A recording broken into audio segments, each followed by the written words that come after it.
Is everyone good? Yeah. Super good. So Good to go? Happy morning. Happy morning. Good burger. It's afternoon. We made it to afternoon, actually. Hello, everyone. This is GT Time. I'm your host and moderator, Kyle Bossman, and joining us, as always, is our uniquely talented and knowledgeable panel, including Brandon Jones. Hello. Daniel Bloodworth. Hey. And Michael Damiani. Hey, Do you want approval for that intro? I want your impressions. I want to know what you all thought of that. I could have used more energy. No, I got... This, like any show, you got to start it off with a ton of energy right at the front. That's the thing, Brandon. Because you can't build it back up. Last week there was a whole comment string of just like, you know what, the shouting's a little much. Shane never shouted, and it's like, all right, fine, there it is. I'll just do everyone's. Shane shouted a lot. He didn't do like an announcer's impression, but he shouted.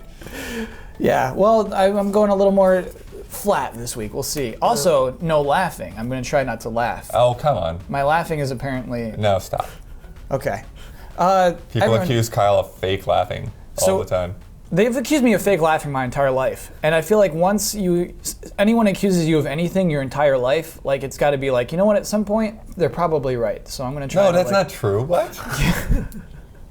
If someone is saying like, hey, People man. have accused me of like not eating well all my life. That's not true at all. He eats well. Okay. I get, yeah, thanks, Blood. And not just a lot, like just the way he eats. He's a really good eater. Yeah. Just so measured and just, it doesn't make sense to anyone listening. Last weekend, we had a real spooky Halloween weekend because we all put on our proton packs and we all had to find the bets. We were bet busting. Brandon was cutting like a monster. What are you talking about? Well, we grabbed them, we got them in suited up, and we were all bet busting again because I forgot to lock in the bets last week. Yeah, it's rough. Yeah. So we had a really spooky, weird weekend. Brandon did edit in the meantime, but yeah, we found them. All the bets were locked in. Don't worry about those bets. But we had a crazy, another stressful Halloween weekend. Locking in bets. No, I'm serious. I'm not even laughing. Let's do our corrections. Corrections and clarifications, because these are a lot of clarifications. There's a lot of fighting game characters who are like in wheelchairs. I would imagine so. Yeah, when we mentioned that, I was like, "Oh, are you kidding me?" Like, there's like what for like a good fighting game? There's like 30, 40 potentially characters. Like, one of them's got to be in a wheelchair, right? Is that what you're saying? Professor X in that X-Men fighting game. Oh, you could knock him out of his wheelchair. I was just gonna say they're probably all Japanese, but well, a Japanese publisher or developer. Most fighting games are, yeah. That's awesome, man. That's a perfect pick. And there was a really cool one from JoJo's Bizarre Adventure. It was just a guy on a horse. Was that Children of the Atom? What game was that? It's the one you did. We did top 10 X-Men games. You remember that? Next Dimension? Yeah. No, Next Dimension was like the third. Children of the Atom, I think, was the first one. Oh man, now we're gonna need a clarification. It was the 3D. It was a 3D fighting game. I thought somebody said it was Next Dimension. I've never played Professor X in a wheelchair in a fighting game in my life, and now I'm gonna make it a mission to track this down and knock him out of it too. Just like, hey, and then he just has to get back into his wheelchair. That's pretty cool. In House of Cards, Kevin Spacey uses a PS3 controller. Bloodworth said Xbox. Oh. No, I didn't. No. You were spreading misinformation. You were spreading this. I've never seen House of Cards. Why would you say that it was using an Xbox controller? Or was it Damiani? From the future, corrections music, next episode. What? It was Michael Damiani who said Kevin Spacey used Xbox controller, not Daniel Bloodworth. Okay, all right. So. And future corrections music. Okay. Damiani, why were you spreading misinformation like that? Because he just plays video games. He very specifically only plays Sony games, though. He had a Vita, and he was just like, what games does he have? He's like, all the games. He's like, I need one of those for my car. Like, it's so weird. It's a little weird. You don't know if Sony... I think it was my commentary that like all FPS games are the same to me. So they just all look the same. All controllers look the same No, to you, too? the games. I said he was playing a first-person shooter. He was playing a first-person shooter. Yeah. And I associate FPSs with Xbox 360 from last gen, because everyone played them on Xbox 360. That's prejudice. This is what happens. Yeah. This is what gaming does. And corrections music. This is what happens. Yeah. Wow. Blood, I'm sorry I pinned that on you. Don't worry, I did the future corrections ready, so you're absolved. Damiani proved he's got a good soul, that he was able to... own up to it. He could have thrown Blood under the bus, too. He pulled him out from under the bus. Yeah, he did Superman. He lifted the bus up. He pulled out Bloodworth. Blood, come on out of the bus. So let's talk about game news. We have a game announcement. Not excited about game news. Well, I don't know. Bad game news this week. You know I love game announcements. This one's not really as big as a game announcement as usual. Majora's Mask is coming to 3DS in the spring of 2015. And I haven't been there for Nintendo Directs live with you guys. Like when you guys will do that on stream. Well, they mostly happen at like 6 a.m. I've heard this guy talk about this so much. I was so happy to be there when it happened and see him.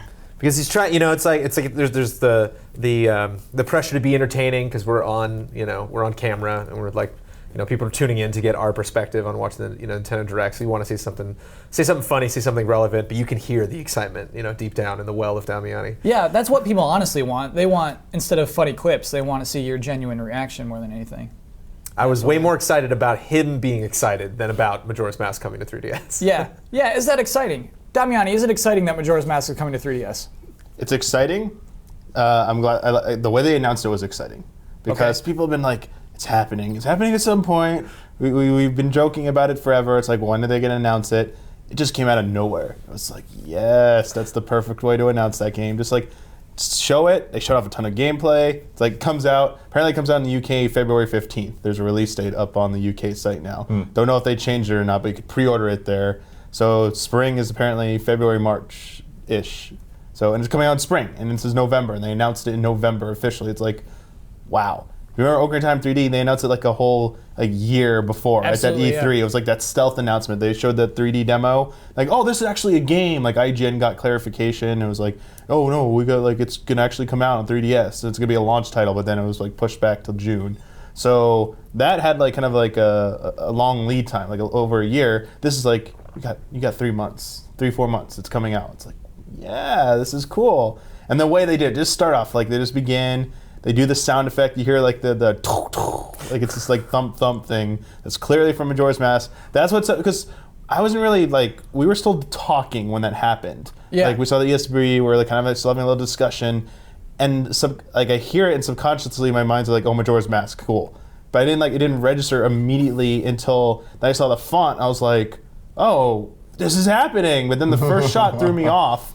Because you were saying, like, is it new? Did they do a lot new to it before we started? Yeah. Like that first shot of the area, I was like, I don't recognize this. So, oh man, they trolled me. It's not like Majora's Mask. But then the next shot, I was like, no, that's stock pot in. What is going on here? Like, it's happening. And I was like, oh man, that's pretty cool. Interesting thing about this announcement, they said the date first. Spring 2015 is the first thing you see. Yeah. And then you see the game. That's cool. And I think that's part of just, there was too much like build up. Blood, are you excited about this announcement? I mean, I played a bit of Ocarina of Time 3D.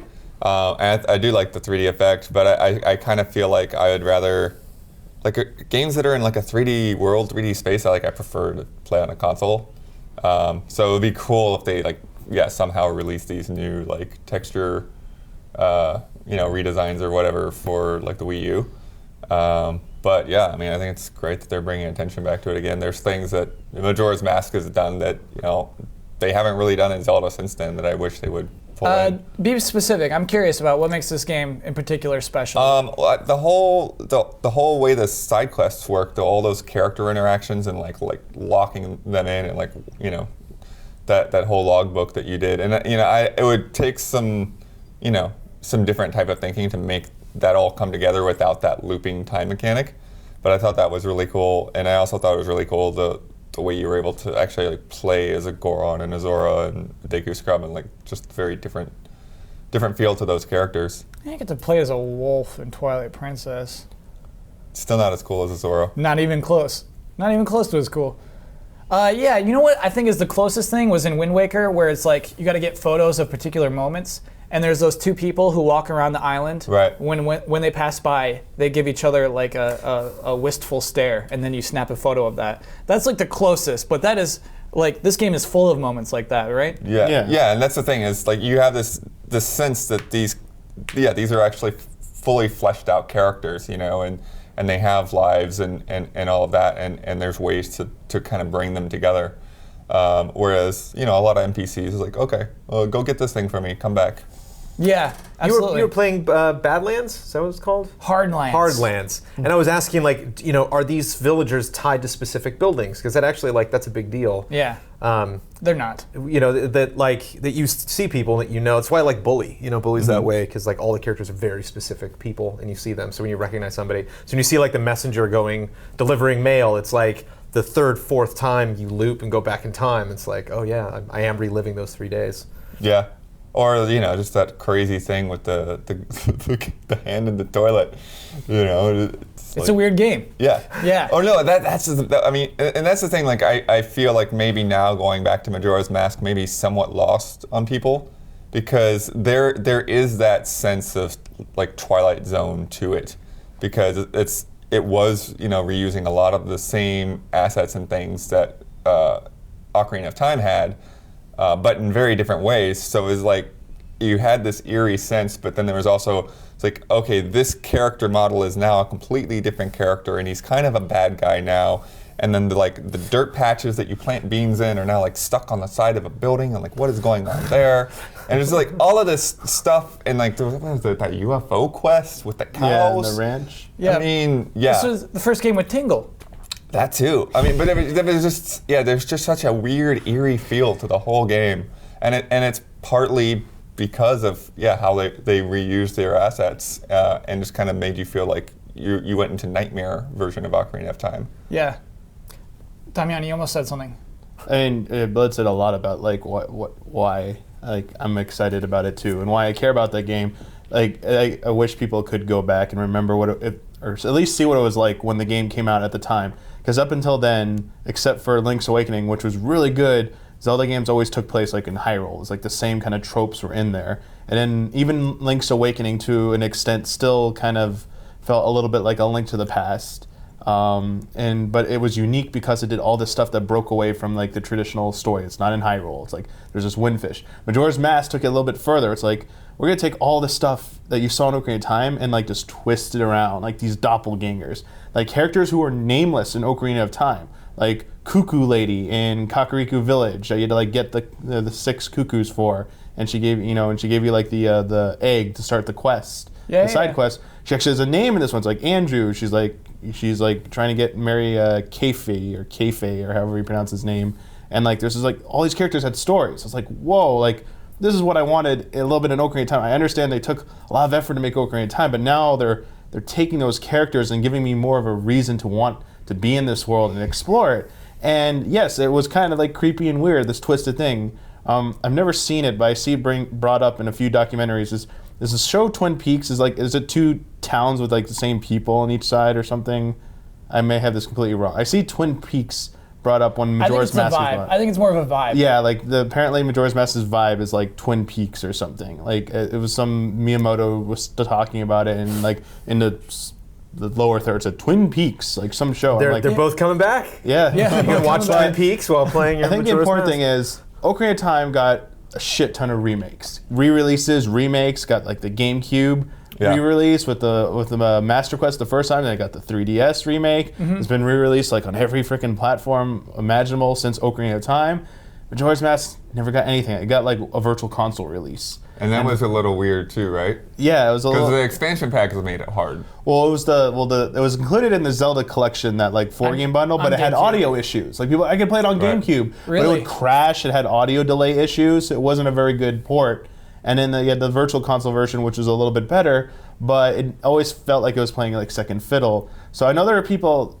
I just want to touch upon this point. People are complaining that Nintendo is wasting time remaking these games because they want new Zelda games. They're like, oh cool, you remade Ocarina of Time 3D to show what the 3DS could do. Why are you remaking another Zelda game? Make us a new one. Like, take that nice 3D engine you just touched up for Ocarina of Time and make us an original new 3D Zelda game. I don't want to keep playing the old ones over and over again. But at the same time, it's like, man, Majora's Mask it's a really good game. Some would argue it was better in Ocarina of Time, depending on what side of the fence you sit on. And people are like, hey, show Majora's Mask some love. Like, give it the same treatment Ocarina of Time get. So it's kind of like this balancing act. Like, I'm really excited for it, and I'm glad we're gonna get it, and it deserves it. But at the same time, I hope this isn't like the end of this. Like, we got A Link Between Worlds, which was amazing, but it was like an older style Zelda game. I kind of wanted to see if they could make an original 3D Zelda game on 3DS using that engine, like the graphics engine, how good it looks. But I'm also a little bit like with Bloodworth in that I kind of want that only to be on my console. Like, at the same time, we have these 2 games remade on 3DS. I was like, why can't these be in like HD on Wii U right now? Like, I'd rather have that. Like, the Wind Waker gets it. Why doesn't Ocarina of Time, the superior game, get the HD remake? Why are they putting it on the 3DS? It's because they want to show they could do it. Yeah. I don't think they could put the Wind Waker on 3DS. I don't think that would be like possible without compromising. But there's these different directions that people are this tug of war is going on because people are going, why keep doing Nintendo remakes? Stop doing this. Be original. And like that's what Majora's Mask was. It was like this original type of game that was so different from what you'd seen in Zelda games before. It was like, man, this is insane. This is so cool. And Nintendo's not like, especially the Zelda team isn't beholden to having to like stay to the standard tropes and settings. Yeah. They can do really amazing things with that series. Remember like the whole the whole backlash there originally was like the 4 dungeons. There was only 4 dungeons.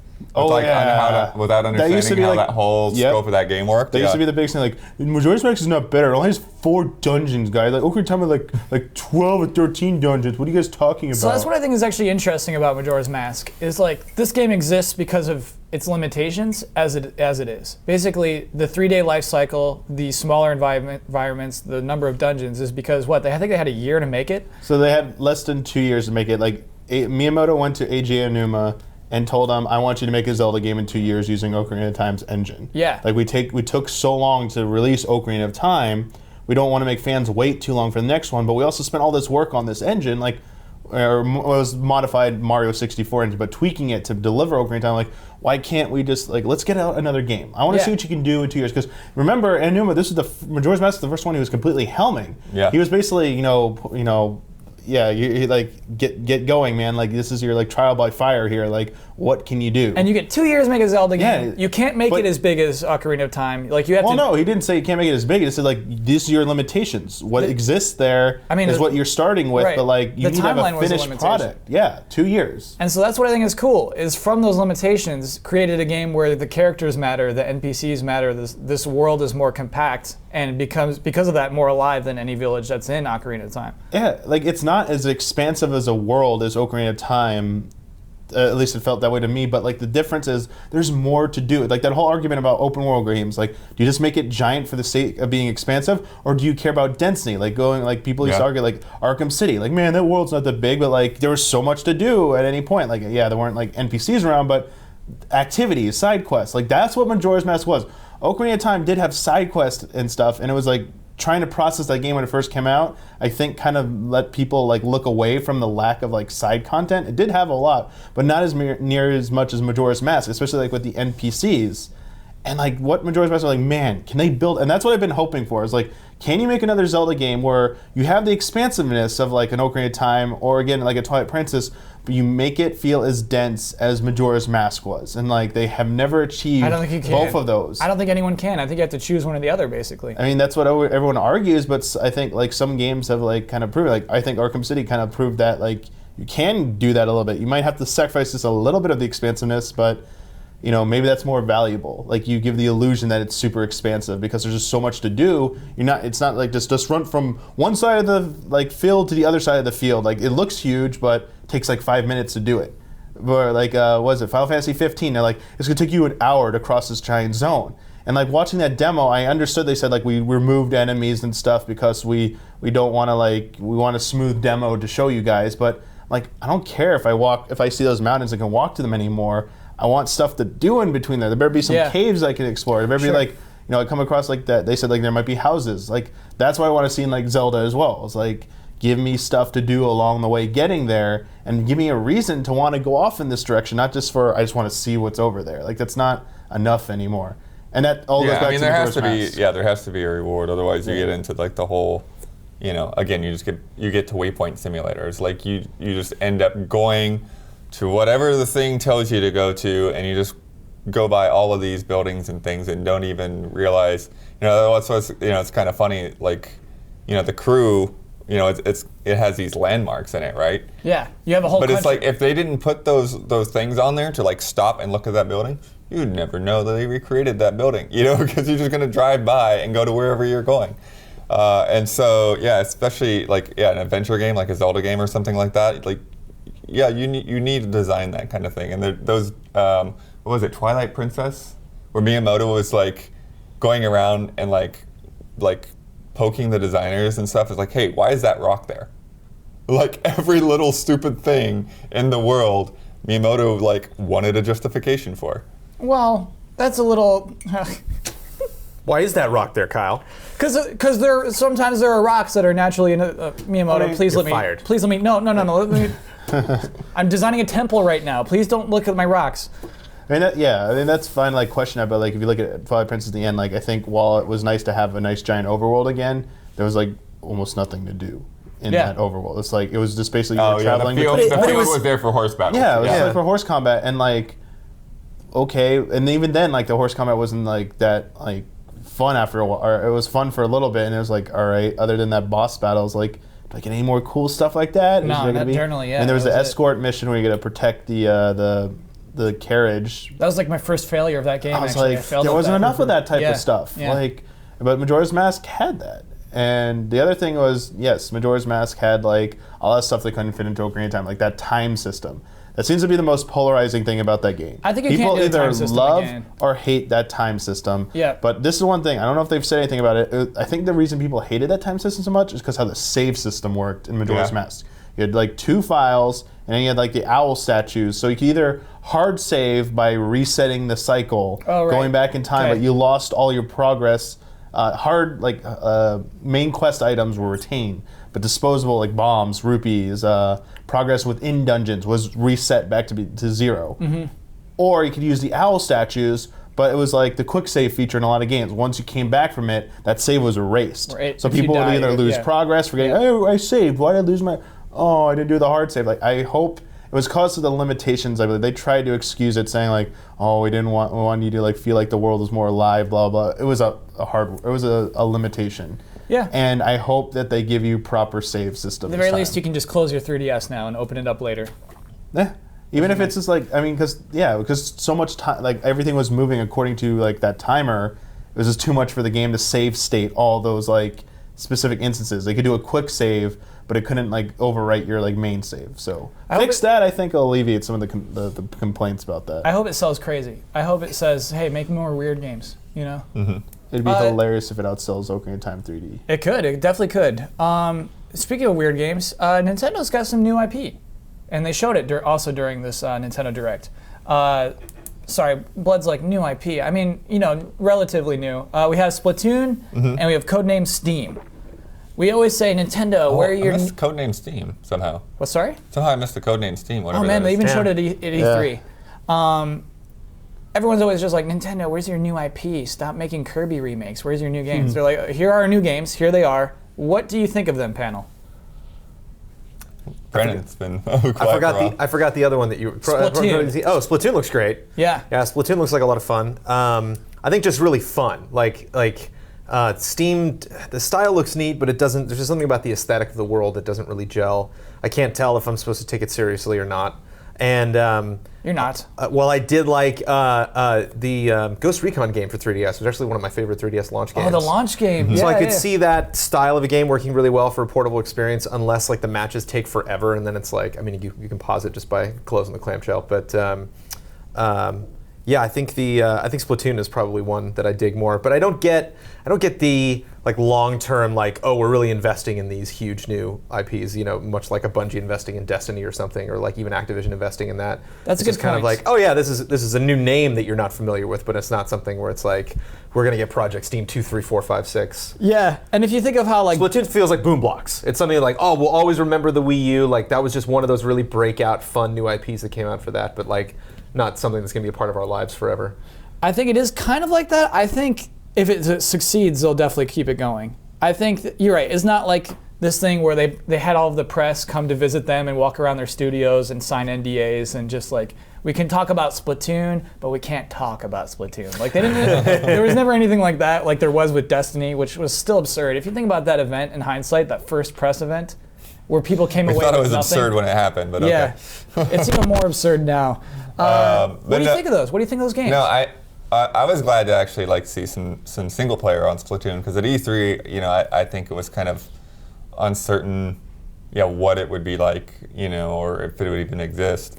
I do feel like it doesn't have, like it's it's another one of those games where, like, it doesn't seem to have a world. It seems to have levels. You know what I mean? The different, like, there's just like things floating around out in space or whatever, and you jump to and that. Yeah. So to describe to anyone who hasn't seen it, Splatoon, the single player kind of looks Mario Galaxy-esque. It seems Or like Mario 3D World, like. Yeah, it does. You are on chunks, it looks like. Multiplayer maps seem very grounded, actually. They seem like you're on like they're some arenas. surface.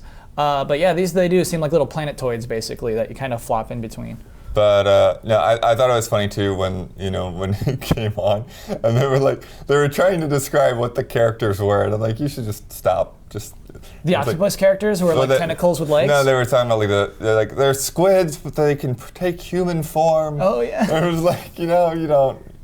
We get it. Sometimes some things we'll just accept. Just watch it. It'll be fine. It definitely has a vibe. I think that game has a strong vibe, especially the way the trailer was. And it seems like the mechanics are really deep. I like that you could figure out by watching them play. There's like one move that they did where they were like painted something and then did a jump off of it because they could move off of it. Yeah. But like, I know that's how you travel in the environment, but they did it to like a vertical surface wall. to Yeah, like you swung project up the themselves wall, on yeah. something. And it's fun that like they're not. It's kind of like Smash Brothers trailers where like they put in all the different crazy moves and you can like you really have to look carefully and pick out through quick editing like, whoa, what just happened? Okay, like that's not somebody like taking my hand and bringing me through all the different gameplay steps, but just like I just had to piece that together just by looking at it.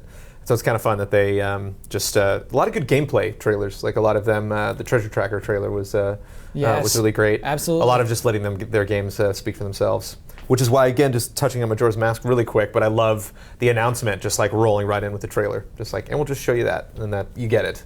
I think I think Miyamoto's Pikmin announcement would have done so much better if they had just started one of those shorts, that he was talking about. Instead of him starting out, oh my God, we got so excited when we saw him, and then it's like, okay. It would have been a letdown to find out afterwards that it was just a short film. Sure. Well, it was a letdown regardless. Brandon, to anyone who didn't watch, please describe what that Pikmin how that went. He made Pikmin movies. So first we see Miyamoto, right? Right, on and he's green wearing screen. wearing a Pikmin shirt. Yep. And which he keeps showing like multiple times, like a flasher. And he recalled, making these short films for E3 when they announced Pikmin 3, when they were following him around before the press conference. And he's like, I'm working on these shorts, and now we'll get to see a little bit of it. And they didn't look bad, but again, it wasn't like some big reveal. And again, with Pikmin, it's not something where we're finally getting the high-res Pikmin cutscene we've always wanted. It's like more fun. It's like the writing, I guess, and with the kind of the whimsy of how he put the stories together, put the films together. Well, here's my question, Brandon, is how do I see those videos? Oh, you have to buy those videos. Yeah, buying videos. How much are they? How much are those shorts? $5 a pop, or like $12 for all three? It's $5 for all three. It's $5 for all three. Okay. On the 3DS or on the Wii U, you spend $4.99 to watch these shorts, which I think are 20 minutes total runtime altogether. It's a weird thing. I hope that didn't take up like a lot of his time.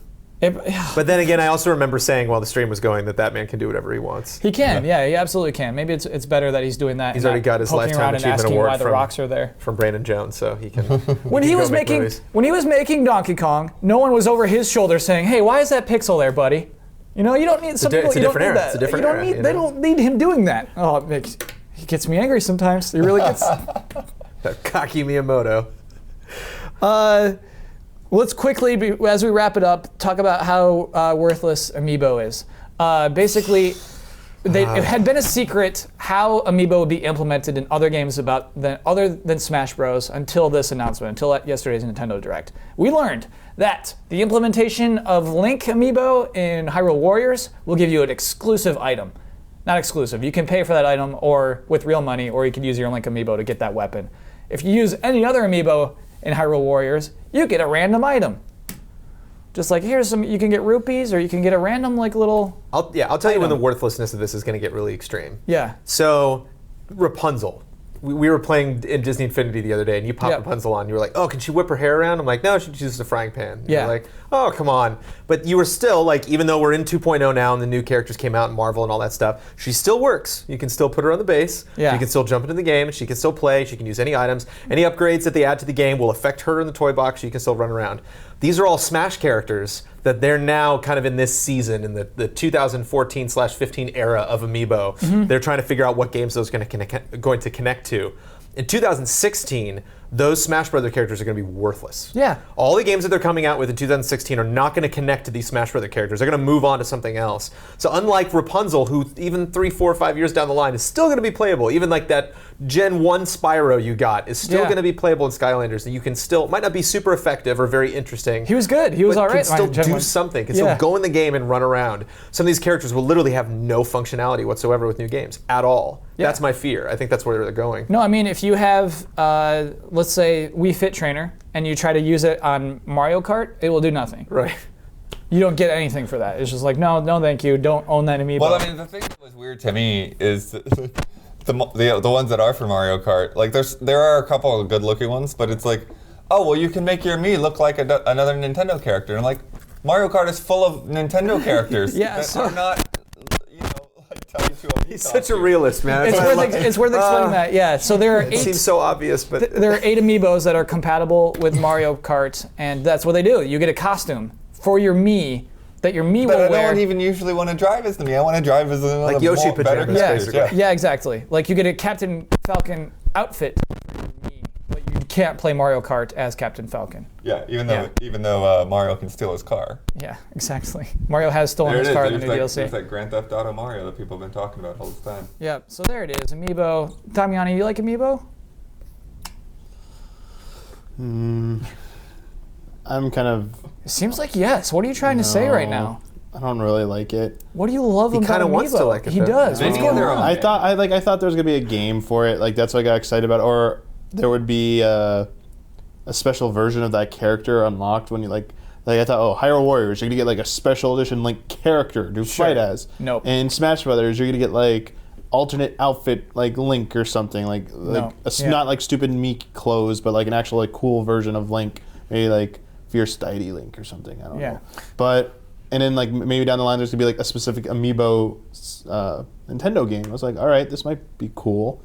You know, I don't. Skylanders and Disney Infinity have their own thing. Like maybe Nintendo's gonna do their own game. Like, and I was like, it should have been Pokemon, but It should not. no, this is like weird. Like I think they're gonna sell okay because Nintendo fans want to buy like the figures. They like collectibles. And Nintendo hasn't been the best at putting out merchandise and collectibles unless you live in New York and have the Nintendo World Store right next to you.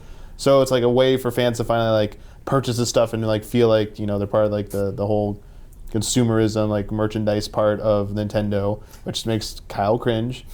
You're right, though. You're absolutely right. It's just they're late to the party, so it's another reason like Nintendo wants to make money, but there's obvious things they don't do that they could be making lots of money off of. It's actually more dastardly of a sell than Skylanders and Infinity because with those games, you get the figure, you put it in the game, you try out the abilities, and like, yeah, you might have to level them up more to try later skills, but you get it. Like I put Aladdin on, I'm like, cool, Aladdin. After 5 minutes, like, I got it. I get that figure.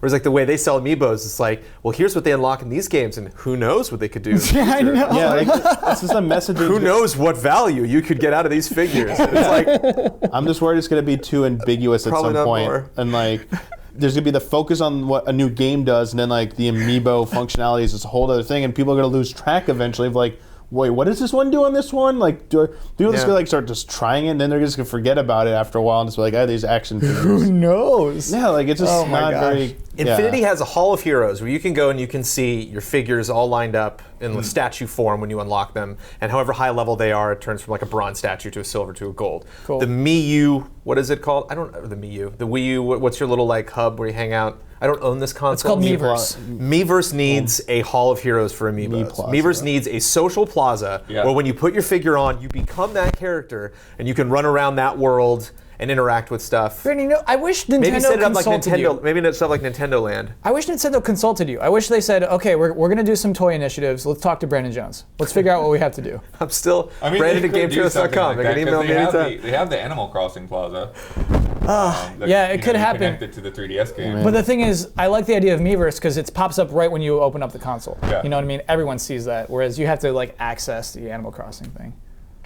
And maybe you can if you can unlock a statue in that Miiverse area, even when you like invite your friend over and like I don't have that amiibo, but my friend does, so I invite my friend into that area while he's that amiibo and it unlocks. Well, and I think the other cool. thing too is so Smash Brothers, you level up the amiibo, but I don't see how there's any kind of benefit to like, oh, if I used it in Smash Brothers and I used it in Mario Kart and I used it in Hyrule Warriors. Like, It won't if carry there's over. any kind of combined experience, like I think, yeah, like having that show up in a plaza of some kind would be interesting. Yeah. At least they haven't done like power discs or traps or any like plastic periphery that the figures need. So they've stayed away from that. I do want to move on, but they have announced they're going to do tinier amiibos and cards with little RFIDs on them. That was a recent announcement. That's the future of amiibos. It's like we're gonna scale them. You can get cards, Pokemon trading card and you game can get coming back. tiny amiibos, and you get the larger scale amiibos. So it's gonna get awful. It's gonna get so bad. It's Oh gonna yeah, get no, worse. for sure. Yeah. We'll see. It's still salvageable at any point because with every Skylanders and Infinity, it's like a new chance for them to upgrade all the tech and make it more interesting. Yeah. So it's not like, oh, it's just totally going to get worse. Like that game could happen. They could just announce it someday. You know, where they like try a year of Amiibo, it doesn't work out. And they're like, okay, I guess I gotta call them Amiibo. Amiibos is not a word. Yeah. It's always Amiibo. Plural of amiibo is amiibo. I got one Amiibo. I got two Amiibo. 3 amiibo. I'm so done talking about amiibo. They make me angry. Really cool trailer popped up this week, very early. It showed Grand Theft Auto 5 in first person for 8th gen consoles. Brandon has a gleeful smile on his face. Brandon, what was this trailer like for you watching this? This trailer was great because it was something I like got into work and somebody like grabbed me and they were like, the first person trailer, have you seen that? Or I think I saw it on Twitter and I hadn't watched it yet, so I came into work and I'm like, wow, I clearly have to watch this. And it started out and I was like, okay, and then 30 seconds later my brain exploded. And usually that happens like right away, especially with gameplay where you see something for the first time. It's like, oh, you kind of get it right when you look at it. And my expectations were so low for this. It was like, oh, that's kind of fun, but I've already played this game. It's a huge game. It's not just that I played through the story. Like, I played online a ton, and even when I play online and I jump back into the single-player game, I have to at least for 30 minutes run around and blow up cars and just like cause havoc. So like, I put so many hours into this game. This mode can't possibly totally change the experience, and it totally changes the experience. It totally does. When he's in the cockpit and he's like, oh, somebody's on your plane, and he looks out the window at the guy that's like on the side. It's like, oh my God, it's a totally different mission now. It's crazy. It takes me all the way back to playing Twisted Metal in the PlayStation 1 and being like, I'm in the car. I can see my hands on the wheel. You know, it's like Takes you back there. That's crazy. how many years later? 20 years later? Yeah. Way back. Like right back to that point. Like, and somebody said Oculus, which I didn't even think of. I was like, oh my God, when this comes out on PC and whoever figures that out. Yeah. Oh God. The reload, I think, was one of the things that I knew. It was like, that's why this announcement wasn't made. That's why tech like this takes so long for Rockstar to implement sometimes, because they don't want to just slap it in there. They want it to be awesome. And so it's like when he like first reloaded that, you know, that it wasn't like Skyrim where it's like Skyrim in third person. It's like it's not, you know. Yeah. It's a third person perspective of the first person game. Where like this is a first person game that just happens to be Grand Theft Auto 5. So Yeah. everything, all the animations, everything is like, it fits that perspective because they made it fit, because they spent a lot of time working on it. And that's the weird thing is I feel like such a dumb sellout for being excited about that game becoming a first-person shooter, but it's strangely exciting. The motorcycle shot Yeah. was thrilling. You Yeah. know? It's like that game doesn't exist right now. There's no first-person open-world game, I think.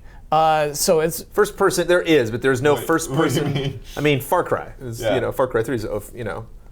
yeah. Far Cry 3 doesn't have like that city though. I mean, you know what I mean? I guess Far Cry 3 is definitely like a sandboxy type game, but yeah, I guess this is just it's going to be an unusual game in itself, just for that change of perspective, which makes no sense. I mean, like the whole time you're playing that game, you're not paying attention at all to anyone's eye line. You know, it's like when you have all these scenes, but it's like now it's like I'm going to be looking into the eyes of every single person. I have to play that entire game in first person.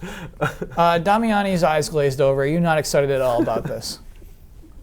I don't know. Not That's really. why it's good. That's why we had to have the scale in the panel. Why is this? Explain to us why it's not worth getting excited. I haven't talked about GTA 5 first person nearly a third of the time that he talked about Majora's Mask. Just want to put that out there. Now you may speak, Damiani. I mean, it'll be cool to try out and stuff. Like, so my plan is, for full disclosure, I'm gonna play the PS4 version when it comes out. And I'm gonna play it over Thanksgiving because I haven't played GTA. Full 5. disclosure, I haven't played okay. GTA 5 at all. Haven't touched the game at all. Oh, great. So I'm gonna play it on PS4, and I'll try playing it with that feature when I want to. I'm sure it'll be cool because all GTA, like I don't remember playing, or I remember playing the PS2 GTAs because I also didn't play 4.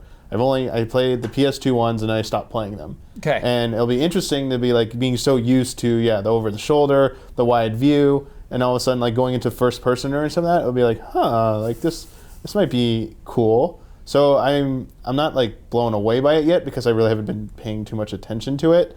But I'm sure once I like see it in action, I'll be like, yeah, this is pretty cool. Why didn't they do this like sooner? Like this is like Because we couldn't before, I think. Nah, Yeah. I mean, or they. I don't know. I don't think they couldn't have done. I think maybe the level of detail they do. Like when I see it, I'm like, man, they put a lot of effort into this. This isn't just like, oh, this is the camera just goes like behind their head and stuff, and like no extra animations. It's like you don't even see the gun when you're shooting. Well, type like thing. Watch Dogs, you can go first person in the cars, but it's like they kind of blur the cockpit Okay. and stuff. Yeah. Yeah. Right, they had to make the interiors of all those cars, and I think they redid the guns up close so they look good when you're holding them and reloading them, as Brandon says. And it's just the way those games are built. They're built to the environments are built to be seen in third person. Like if you imagine if GTA was only a first person game, it's like why would you customize your character? Why would I wear an outfit if I can never look at myself? Yeah. And so it's actually it's getting the shots of you like holding the gun and like walking through areas for the first time, and it's just like it's a movie. And so like in movies, you're never in first person. You always want to they're all crime films basically. And so I think it's something that was never like, oh, we need this in this franchise. This franchise is broken without this. Those idiots at Rockstar, why aren't they doing this? But at the same time, it also feels like that one guy just finally was like, we're doing it. We're actually gonna put this monumental amount of time into pulling this off with this engine. Blood, do you think this is going to be a big game this fall? Oh yeah, of course it is. It's gonna be so many people that just assumed that this game was gonna happen and didn't buy it last year and been waiting for the next gen version. I can't assume there's too many of those. It sold crazy last year. Yeah, but I'm sure they're out there, and then there are plenty of people that are gonna buy it again, regardless. Brandon Jones. Brandon Jones will, yeah. But I'm still not entirely convinced that it's going to be comfortable to play that whole game in first person. I feel like it's going to be kind of constricted. There's going to be so much action and that kind of thing, especially when you're talking about, going on like some ATV across the desert and you're like bouncing up and down and like you can't really see where you're going. I feel like I play a lot of racing games, so I kind of have that like, okay, when I'm in a like more realistic type of racing game, I like to be in first person. I feel more in control in the cockpit. It's like a Forza or Drive Club. Yeah. Blood is in first person the entire game. Yeah. Yeah. But something like Need for Speed, where I got cops ramming me and people spinning me around, and I have to drift around corners. Like, no, I want to be in third person. I want to have a broader view of everything going on. So, and it'll be interesting to see, like, they've had to have put a lot of effort into the controls as well if it's going to feel right. So, I don't know. What do you think about trying to shoot in first person in a GTA? Yeah, but it's like changing my gun type. Like I've the assault rifle I like, and the shotgun that I like, and it's like changing that because it's like, oh, I don't like the crosshairs of this gun. I never looked at them before. Again, yeah, when he went into that aiming mode, it was just like, oh my god, they did it. They actually like, it's not a gimmick. And it's also awesome, just again, to talk about like the trailer specifically. There's a ton of gameplay, and they actually picked a lot of. You mentioned the on the bike. One of my favorite missions in that game is you shoot down a plane as one character, and then you swap to Trevor, who's already on his bike, and you try to hunt the plane to try and find it. And it's just like crossing a freeway. It's like think about it in third person because it's like I can see that there's no cars, but in first person, like I don't know, I have to look that way and I got to look that way to make sure a bus doesn't just like take me out trying to cross the street. So. I think the greatest investment, like it's very exciting for people that haven't played GTA 5 to jump into it now. It's like the perfect opportunity, but it's like such a like I don't have time to play this, but it's such a great time investment to play this game and like every single one of those moments, like actually experiencing them from a completely different perspective with vehicles and stuff. Like trying to fly, like when you're trying to crash a plane into another plane. There's that mission, like trying to, take the Jeep out of the other plane, and the Jeep goes flying out. Which is like I put that shot in the trailer, and like being in the, actually being in the car's spinning out of control. Yeah. Falling from the sky. Yeah, it's crazy. It's I know it's a remake, but to me, it's a weirdly fine example of hey, this is something you couldn't have last generation. This is something you can have this generation. And so for that reason, it does seem like a really cool 8th gen purchase. I think the biggest bugs are going to be people, because you're also going to get like really up close and personal with all the characters in the game. And do you think they'll look like dumb? I just don't think they're not going to. Those eye lines I think are going to be a little wonky. And you're like my latte, and you're like, oh, okay, this is fake. Like the yoga mission, does the camera like go upside down when he's Don't doing get me started on that yoga mission. They probably took it out. They're like, hey, you know what? Bossman is right. We don't need that mission. That was a stupid mission. Let's take it out of the game. Now it's definitive. We'll see. Oh, no, they're going to keep that in. They love to make little yoga jokes. Let's do, well, you're the one who started this conversation. We got to... I feel like there should be giant comic book letters coming out. Well, that's a whole other... Yeah. That's a tricky thing. We got to edit this in a half hour. We got a few suggestions. I definitely want more. In the comment section, hit us up. Give us some more suggestions. This is from Hanny Sonic. You started this conversation. What about Shenmue 3? Will it appear? And Shenmue HD? Would it make profit? And should it be a console exclusive? Basically, he has his icon is Shenmue 3 too, or her. This person's very curious about Shenmue 3, and the reason I picked this is Shenmue 3, I guess, is one we hear about a lot. Maybe it's because we work with Michael Huber, but it's kind of like a Majora's Mask. It's definitely that kind of game where it's like, why hasn't this happened yet? And I'm curious to this panel, why hasn't it happened yet? Why does Shenmue get love as a series but not get releases? I wonder if numbers are so attached to something as like a stigma. Like, I don't know how much Shenmue 1 and 2 made collectively or each game made individually. I think they both lost. But like whatever that number is, it's just that's the answer. You know, it's just anytime it ever comes up, it's like, how much did that sell? Oh yeah, no, we're not doing that. Yeah. If there's just literally like a base number that it doesn't. I don't care how many fans it has now. I don't care how many followers the Bring Shenmue Back group has on Facebook. That's that sales number. It's at dollars. Yeah. Yeah, so I mean, it'd have to be a Kickstarter or passion project from somebody. Well, then that wouldn't happen because it's Sega. Right. But I mean, I think at the very least, I don't know what it would cost, but it would be interesting to see what would happen if they released. It's sort of like the PlayStation Classics type thing, where they don't do any kind of crazy up-res work or whatever, but they just literally get like a Dreamcast emulator together and get the game running and get it out there. Because I mean, you couldn't release a Shenmue 3 without doing at least that to begin with, because you can't expect people to just jump into that story midway, with some half-hour cutscene or whatever to try to explain everything that happened. Yeah. So, yeah, I think it'd be interesting to see if something like that came out and if it actually, would warrant them to do anything more with the series. Because, there's definitely the Shenmue fans, but there's definitely not enough of them to make a game on that scale. So yeah, I guess it's that. It's Damiani. Relate this to Majora's Mask, where it has fans but didn't sell as crazy as other entries. Do you think Shenmue is good enough? Basically the thing is, Nintendo believes right now Majora's Mask is good enough to sell to people who haven't played it before. Is Shenmue good enough to sell to people who haven't played it before? So the only thing is, I don't know Shenmue's sales numbers. But Majora's Mask sold millions when it came out. Yes, it did. Sold millions when it came out in '64. I mean, it was one of the weaker selling 3D Zeldas, but it still sold, multiple millions of copies. And they've only seen the fan reception to it. Like, it's usually tossed around, even in mainstream media. Like, people still throw around Majora's Mask a lot as a game they want to see. So the difference is Zelda fan base and how many sales expectations for Zelda games are way higher than what I think a Shenmue game would ever be. I think the first Shenmue was the big one where it kept hyping this thing as this could change video games. I didn't care about Sega back then, and even I was like, holy crap, this Shenmue game, they keep saying this is the future of video games. They're giant budget, all this real world, it can go anywhere and stuff. It was the precursor to open world games. It was something like that.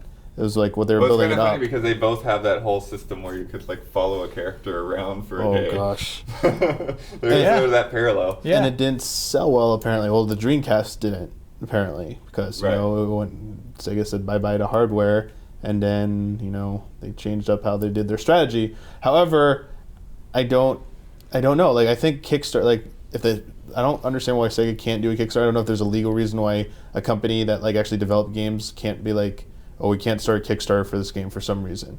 Otherwise, I just put. They probably could. I mean, Harmonix did a Kickstarter. Yeah, just let fans there you go. Gauge what fans would pay for this. And Kickstarter allows fans that want it more to pay more than if it was gonna be a $50, $60 release.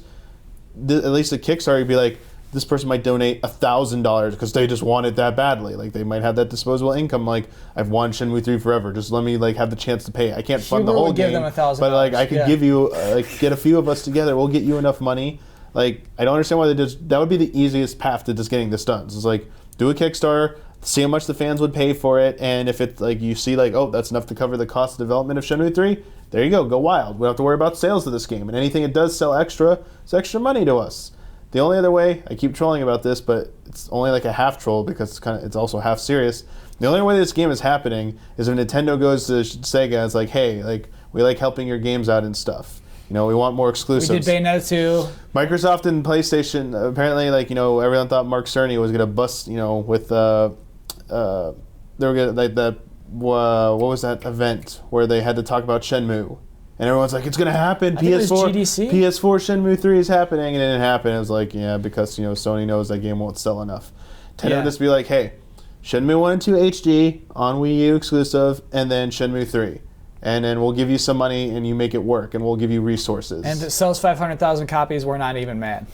They just want a reason to get people to buy. Like, because those fans who would pay whatever they were necessary to get the Kickstarter funded would go buy a Wii U. Like, there's no Sega platform anymore, so they're not loyal to anything. So it's like, Nintendo has it, we're going to buy Wii U's right now. You know, they might get, like, a small bump and more goodwill towards the community. They'd be like, man, like, you know, this is great. Like, you know, I don't know. I could see there could be some arrangement made there, I feel like, because Nintendo keeps funding the Sonic games, and they're not selling that great on Wii U, so I don't know. Like, there's something weird. going on there where it's still working out somehow. Nintendo's just like, even if they're selling, again, 500,000 Sonic games, they're like, well, at least none of those are on other consoles.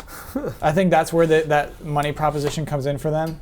Yeah, I mean, I also have to wonder, now, like, in terms of marketing a new Shenmue or something, like, a lot of that hype for Shenmue was because of the graphics and because of, like, how much effort they put into, like, recreating that world.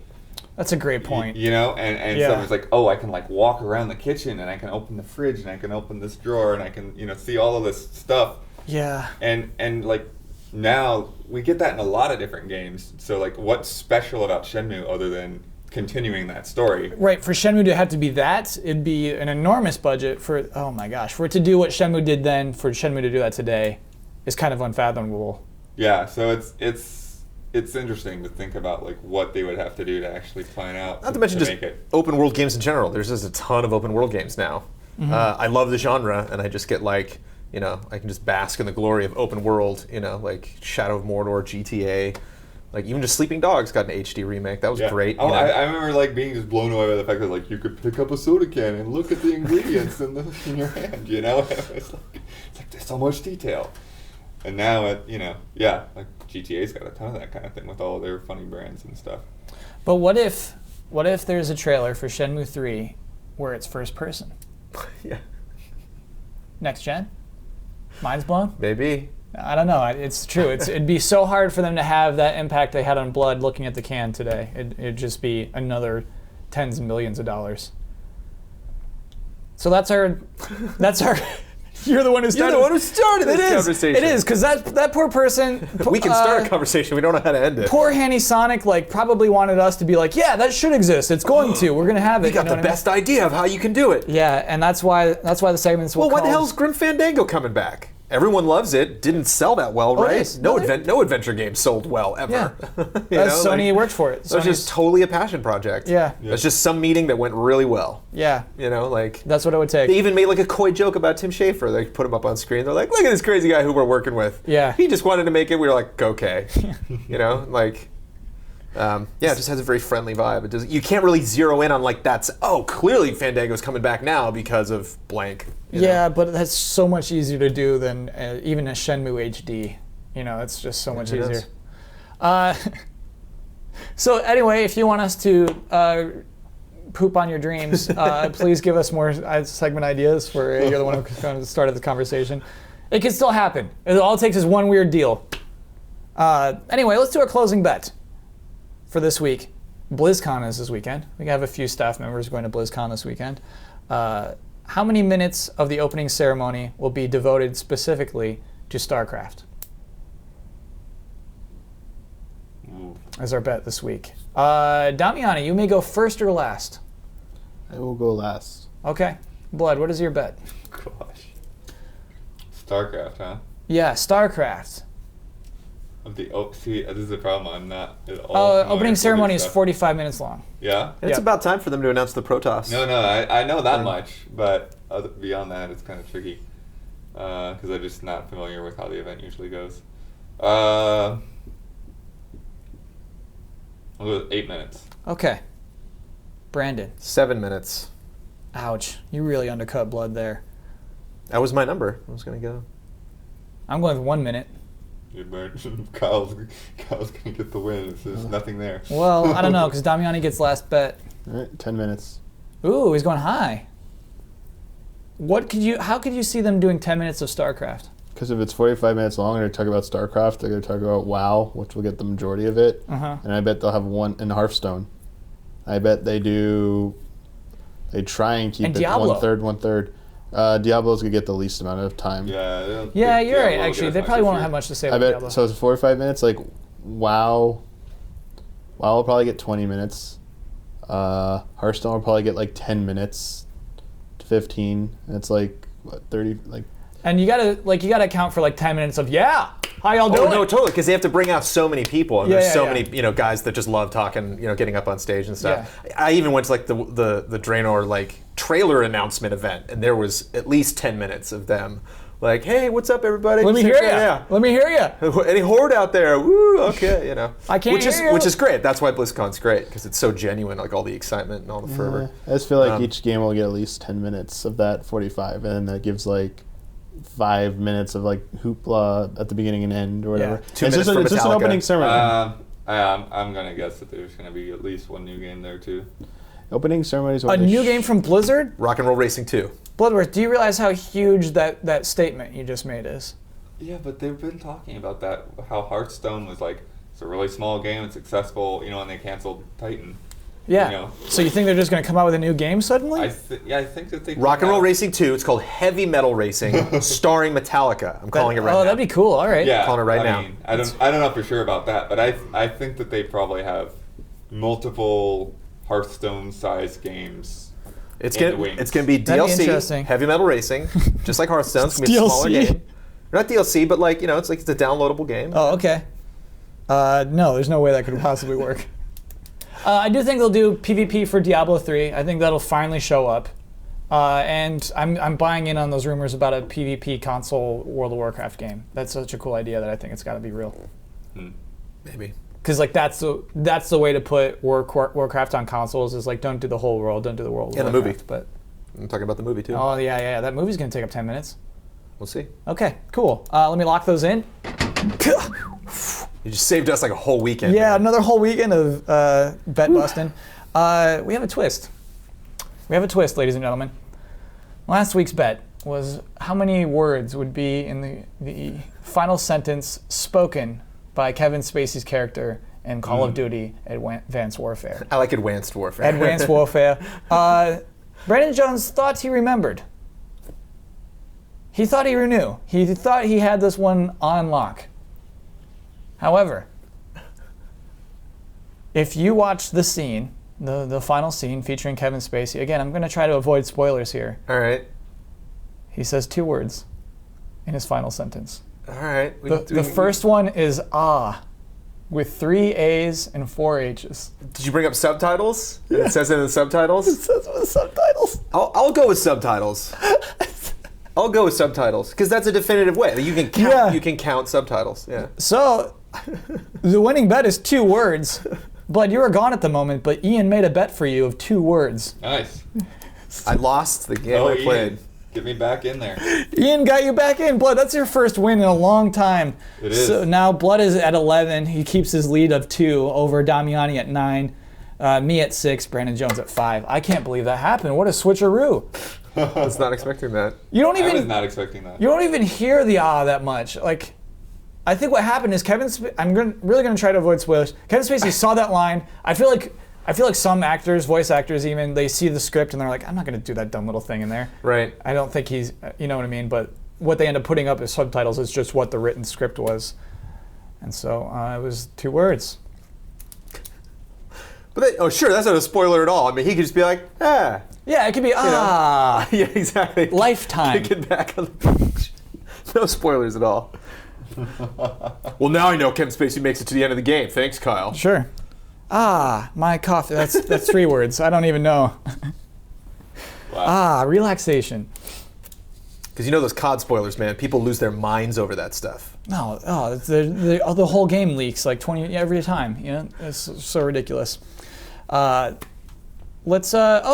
Bud, you won, man. I won. You get to plug a video and close us out. Blood. Yeah, it's weird because Bud. the schedule of things has not favored me, so I haven't had anything really.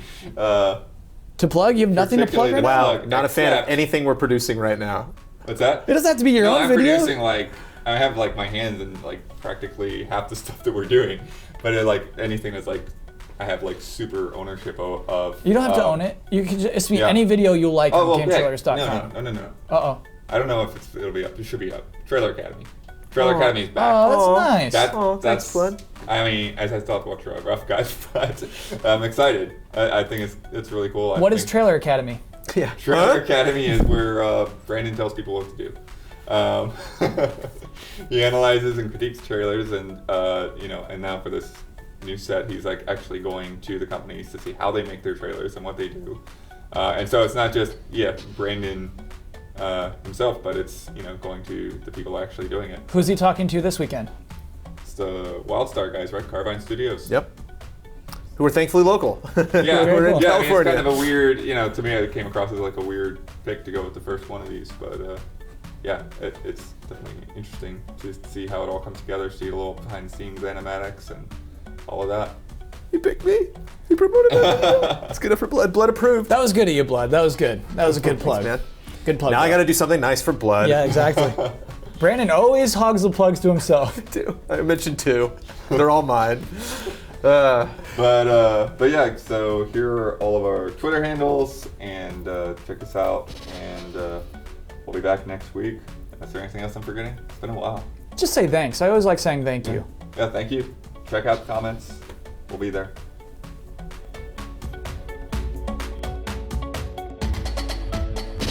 I love. Down, Yanni. What's in your mug?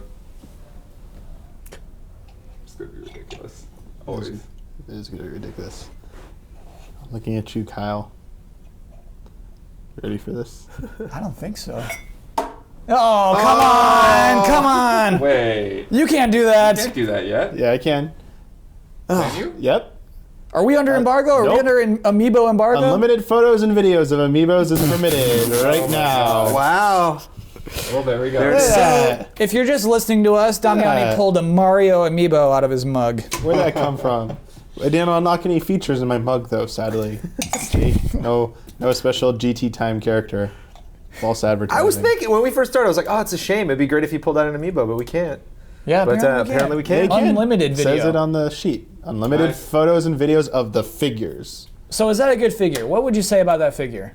I think that one's pretty good. Uh, The fireball's a little weird. Look at the fireball. Like, why is it in this hand? Like, why isn't it why aren't the trail be going away from him? Like, It's like he's playing basketball. it's Well, it's like he's doing magic. He's like, shooting with the left hand too. I don't get this. Like, what the heck? I think is he's he like doing? winding up. Like he produced the No. fireball over here, and then he's winding up to throw it. Okay. And then he's about to chuck it with his left hand. So He's the got crazy right thing hand about up, just the like- the first line of amiibo, like Brandon talks about the work that they put into Disney Infinity figures. With amiibo, they're just like, oh, let's just use those renders they made for Smash, and we'll just make a figure exactly of that. Right. And that's why we had the issue with Luigi having a big thing that's propping him up from his crotch, and the thing that's right under Captain Falcon's butt is they're using these entirely impractical renders of their Smash Bros characters, and just that's a figure. It's no, making a figure takes more work than that, and now they're realizing it. Oh my gosh, I'm so amiibo bitter. There you go, Kyle. I can't believe you put that in your mug this week.